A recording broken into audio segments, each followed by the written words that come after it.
Hello everyone, welcome to Easy Prep. Dear BU third semester students, आज का जो session है सिविल इंजीनियरिंग स्टूडेंट्स के लिहाज से काफी इंपॉर्टेंट रहने वाला है क्योंकि आपके थर्ड सेमेस्टर में जो एक सब्जेक्ट है that is material testing and evolution. आज के सेशन में हम डिस्कस करेंगे कि आपके मॉड्यूल 5 और 6 में कौन कौन से ऐसे एरियाज हैं जो आप सभी के लिए काफी ज्यादा इंपॉर्टेंट है, जहां से क्वेश्चंस आपको देखने को मिल सकते हैं। तो बात होगी फ्रैक्चर मैकेनिक्स की, बात होगी क्रीप की, और ऐसे ही और कौन कौन से टॉपिक्स है जिनके बारे में आपको जानना जरूरी है। तो चलिए शुरू करते हैं। शुरुआत करेंगे हम लोग मॉड्यूल नंबर 5 के साथ डियर। तो अगर मैं यहाँ पर बात करूं मॉड्यूल नंबर 5 की, ठीक है, तो यहाँ पर कुछ एरियाज जो आप लोगों के लिए काफी ज्यादा इंपॉर्टेंट हो जाते हैं। तो कौन से एरियाज है उनको कवर करते हैं बेटा। सबसे पहले आपके पास यहाँ पर नेमिंग सिस्टम्स। जो नेमिंग सिस्टम्स है ये वो क्वेश्चन है जो अगर इस यूनिट से क्वेश्चन आया है तो ये वो एरिया है जो हर बार पूछा गया। ऑलमोस्ट ये एरिया से क्वेश्चन आपको देखने को मिल जाएंगे। नेमिंग सिस्टम जो है आपके पास, अब वो मेटल्स के लिए है, फॉर डिफरेंट अलग अलग टाइप के जो मेटल्स हैं उन सभी के लिए, चाहे वो आयरन के लिए हो, एल्यूमिनियम के लिए हो, या फिर कोई भी दूसरे अदर नॉन फेरस मटेरियल्स के लिए। ठीक है, अदर नॉन फेरस मटेरियल्स के लिए, मेटल्स के लिए। और उसी के साथ साथ जो स्टील है इनके लिए। तो ये इनके लिए जो नेमिंग सिस्टम्स है आपने बहुत डिटेल में डिस्कस किए। तो सभी नेमिंग सिस्टम्स अच्छे से देख के जाइएगा। एक पूरा सिंगल क्वेश्चन बनाता है, कभी कभी 14 मार्क्स के क्वेश्चन भी बनाए जिसमें सभी का पूछ लिया है। तो कभी 7 मार्क्स के भी क्वेश्चन आए जहां पर आपको आयरन, एल्यूमिनियम, स्टील या फिर नॉन फेरस मेटल्स के लिए अलग से नेमिंग सिस्टम्स आपके पूछ लिए। तो ये एरिया आपको अच्छे से देखना है। उसके अलावा यहाँ पर एक और इंपॉर्टेंट टॉपिक जिसको आपको बहुत अच्छे से कवर करना, that is impact testing. That is impact testing of metals. Impact testing है यानी सडन लोडिंग कंडीशन के अंदर, तो वो पूरी टेस्टिंग कैसे होती है, इसको आपको बहुत अच्छे से कवर करके जाना है क्योंकि ये एरिया से भी क्वेश्चन आने के काफी चांसेस है, पूरे पूरे चांसेस है कि आपको शायद ये क्वेश्चन आपको एग्जामिनेशन में देखने को मिल सकता है। ठीक है, एंड रिगार्डिंग अदर थिंग्स आपको लेबोरेटरी और लेबोरेटरी जो इक्विपमेंट्स हैं, laboratory and equipments regarding material testing, बहुत सिंपल टॉपिक है। तो मटेरियल टेस्ट लैब के इक्विपमेंट्स वगैरह क्या क्या होने चाहिए वो सब तो आपको बताने हैं। तो ऑलमोस्ट आप जो है प्रीवियस यूनिट में बेसिकली लैब के अलग अलग टाइप की टेस्टिंग जो है ऑलरेडी आप देख चुके हैं। सो यू नो अबाउट क्या कौन कौन सी चीज़ें आपको चाहिए। तो सबको पिरो के आप इसका आंसर लिख सकते हैं, कोई दिक्कत नहीं आएगी आप सभी को। तो ये कुछ वो एरियाज है जो मॉड्यूल 5 में आप लोगों के लिए काफ़ी ज़्यादा इंपॉर्टेंट रहने वाले। तो इसी के साथ साथ हम डिस्कस करेंगे मॉड्यूल नंबर 6 का मामला कैसे रहने वाला है। यानी अगर हम डिस्कस करें मॉड्यूल नंबर 6 की, तो ऐसे कौन से एरियाज हैं, ऐसे कौन से टॉपिक है जो आपको अच्छे से देख के जाने हैं। ठीक है, सबसे पहला दैट इज क्रीप। सबसे पहला क्रीप। अगर हम इस यूनिट में बात करें ना, तो सबसे ज्यादा दफा अगर कोई क्वेश्चन आया है, बार बार रिपीट हुआ है, तो दैट इज क्रीप। क्रीप क्या है, क्रीप कैसे प्रोपोगेट करता है, किस तरीके से मटेरियल की स्ट्रेंथ पर इसका असर पड़ता है, सारा चीज आपको पूरा एक शॉर्ट नोट जैसे क्वेश्चन पूछ लेगा। 7 मार्क्स का क्वेश्चन आएगा, तो क्रीप को आपको पूरा डिफाइन करना है। ठीक है, तो क्रीप क्या है, क्रीप व्हाट इज क्रीप। ठीक है, क्रीप का जो प्रोपोगेशन है वो किस तरीके से होता है,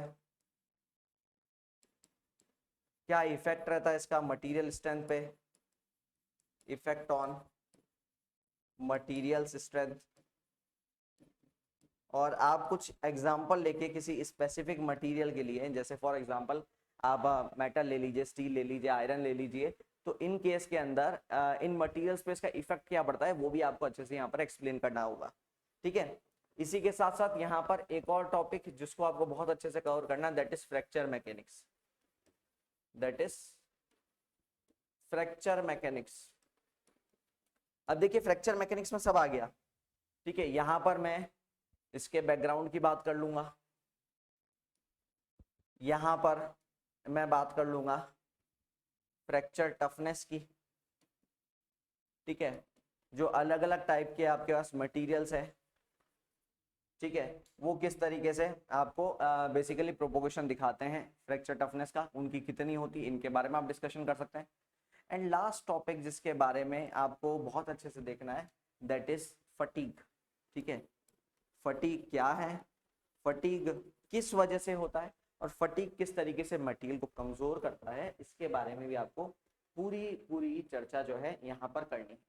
ठीक है, सो ये कुछ एरियाज है जिनको आपको बहुत अच्छे से देखना है मॉड्यूल नंबर 6 में। तो हमने पहले बात करी मॉड्यूल नंबर 5 में कौन कौन से इंपॉर्टेंट आपके पास टॉपिक्स हैं। सबसे पहले आपको नेमिंग सिस्टम बहुत अच्छे से देख के जाना है। तो अगर मुझे कोई पूछेगा सर ये 2 यूनिट्स में से आप सबसे ज्यादा एक्सपेक्टेशन क्या रखते हो, तो मैं इस एक्सपेक्टेशन रखता हूँ नेमिंग सिस्टम्स की और उसी के साथ साथ क्रीप की। यानी ये 2 क्वेश्चन ऐसे हैं जिनके आने के चांसेस बहुत बनने वाले। ठीक है, तो नेमिंग सिस्टम में अच्छे से देखो सबके जो एल्यूमिनियम है तो 1 से 8 जो आपके 8 अलग अलग कैटेगरीज है, मैंने आपको बताई भी है।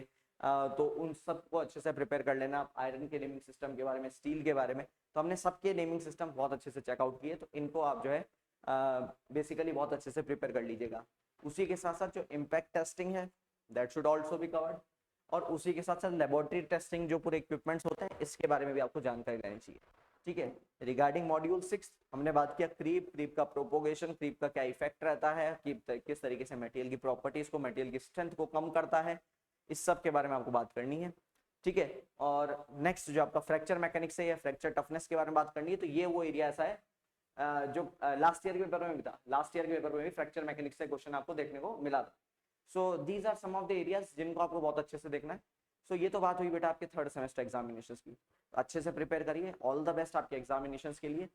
बात करें अगर हम यहाँ पर 4th सेमेस्टर की प्रिपरेशन की, तो इजी प्रेप आप सभी की 4th सेमेस्टर की प्रिपरेशन को बहुत ही जल्दी चालू करने वाला है। तो आप सभी के लिए बीटेक 4th सेमेस्टर के लिए उम्मीद बैच आपको ऐप पर लाइव देखने को मिल जाएंगे, यानी लाइव क्लासेस चालू हो जाएगी बेटा 15 मई से। तो 15 मई से आप अपनी प्रिपरेशन में जुड़ सकते हैं इजी प्रेप के साथ। तो इजी प्रेप क्या कंटेंट ऑफर करता है, क्या क्वालिटी ऑफर करता है, वो ऑलरेडी आप लोग जो है अच्छे से चेकआउट कर लिए होंगे और आपको समझ में भी आ गया होगा बेहतरीन तरीके से। तो मैं बात कर लेता हूँ थोड़ी सी इस बैच की। ये बैच जो है लाइव क्लासेस आपको देखने को मिलेगी सभी सब्जेक्ट्स की, और लाइव के साथ साथ वो रिकॉर्डेड फॉर्मेट में भी अवेलेबल रहने वाली है। तो कभी किसी कारणवश अगर आप क्लासेस अटेंड नहीं कर पाते तो आप इजीली उसका रिकॉर्डेड सेक्शन चेक कर सकते हैं, तो आपको क्लासेस वहां पर देखने को मिल भी जाएगी। आपको लेक्चर के लाइव नोट्स जो है, जो क्लास नोट्स है, वो आपको मिलने वाला है ऐप के अंदर। उसी के साथ साथ आपको कुछ एक्स्ट्रा बोनसेस जो है वो अभी इनिशियल कुछ स्टूडेंट्स को प्रोवाइड किए जाएंगे। ठीक है, तो जो अर्ली बर्ड डिस्काउंट है उसके तहत जो आपका एग्जाम बूस्टर बैच है, अभी आपने 3rd सेमेस्टर के लिए भी काफी स्टूडेंट्स ने परचेज किया होगा, तो वो exam booster batch, VVI questions, MCQ practice test series, ये सब की सब चीजें हम लोग इनिशियल स्टूडेंट्स के लिए मुफ्त यहाँ पर ऐड करने वाले हैं। यानी आपको एग्जामिनेशंस के टाइम पर इन सब चीजों के लिए अलग से कुछ भी पैसा देने की जरूरत नहीं पड़ने वाली बेटा। अभी अगर अपन बात करें तो ये बैचेस 2999 के प्राइस पे लॉन्च हुए हैं, आगे जाके प्राइस हाइक भी देखने को मिल सकता है, लेकिन फिर से सुनिए बेटा, बैचेस शुरुआत हुए हैं तो इनिशियल स्टूडेंट्स के लिए तोहफा तो होना चाहिए। तो तोहफा है आप सभी के लिए coupon code, that is semester 04। अगर आप इस कूपन कोड को अप्लाई करते हैं तो ये जो 4th सेमेस्टर का बैच है आपको ये केवल 1999 में अवेलेबल हो जाएगा। याद रखिएगा बैच की वैलिडिटी आपके एग्जाम्स के अंत तक रहेगी। तो अगेन आपको उस चीज की चिंता नहीं है कि सर हमारी वैलिडिटी खत्म हो गई तो हम क्या करेंगे, तो वैलिडिटी आपकी एक्सपायर नहीं होने वाली है। अगर आप कॉम्बो बैच लेते हैं यानी 4th प्लस 5th सेमेस्टर का कॉम्बो लेते हैं जिसकी वैलिडिटी 5th सेमेस्टर के अंत तक रहेगी, वो बैच अवेलेबल रहने वाला है 4499 का। लेकिन अगर आप ये कूपन कोड सेमेस्टर 04 अप्लाई करते हैं तो ये बैच आपको मात्र 3499 में अवेलेबल हो जाएगा। कुछ भी समस्या आपको इसको परचेस करने के रिगार्डिंग आती है या उसके अदर कोई भी आपको इंक्वायरीज है, तो उस केस में आप ये हेल्पलाइन नंबर पर कॉल कर सकते हैं, दैट इज 7014639318। सो ऐसे ही सेशंस लेके इजी प्रेप आप सभी के लिए हाजिर होता रहेगा। तो आज के सेशन को करते हैं यहीं पर समाप्त। Thank you for listening to me. मिलते हैं नेक्स्ट सेशंस में। अंटिल देन जुड़े रहिए इजी प्रेप के साथ। Thank you so much.